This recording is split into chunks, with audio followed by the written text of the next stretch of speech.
Et ouais, C'est Wiki Boy. et ouais. Wiki Boy. La conduite, à gauche ou à droite?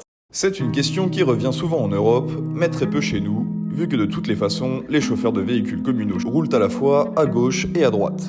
Mais comme Wikiboy est là pour répondre à toutes les questions, même celles qui ne se posent pas souvent chez nous, allons-y. Les Anglais roulent à gauche, pour ceux qui ne le savent pas, et nous à droite.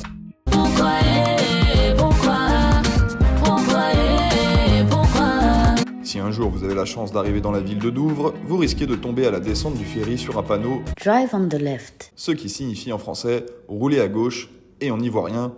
Pousse là-bas. Les Anglais sont bizarres, me direz-vous. Eh bien, pas tant que ça. Ils sont juste vieux jeux.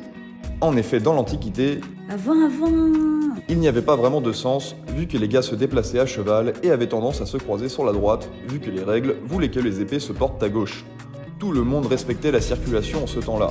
Les piétons Les pauvres, se jetaient dans les fourrés à l'approche d'un cavalier. les riches. Et les cavaliers, pour éviter un choc d'épée qui aurait inévitablement entraîné un duel, se doublaient en se saluant respectueusement par la droite. Au XVIIIe siècle, les Américains créent un nouveau type de chariot. Le Conestoga, Conescoquois. En tout cas, gros chariot bâché à grande roue. Le Conestoga, de la ville du même nom en Pennsylvanie, et le chauffeur étant assis à gauche, pouvait diriger ses chevaux de la main droite et doubler les autres chariots par la gauche. Mais c'est Napoléon qui a européanisé la conduite à droite après avoir testé cette position au combat contre les Autrichiens à la fin des années 1700. Le nouveau maître de l'Europe impose à tous, Sauf les Anglais. Invaincus. la conduite à droite sur les routes nationales. L'arrivée de l'automobile des décennies plus tard va venir confirmer cette différence entre les Anglais et le reste du monde.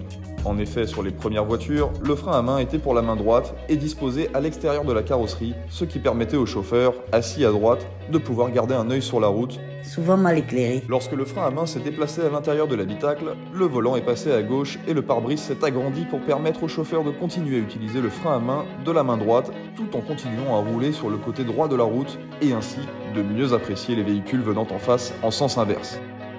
En espérant que cette réponse vous a plu, n'hésitez pas à liker, partager et commenter et rendez-vous la semaine prochaine pour un nouveau numéro de Wikiboy.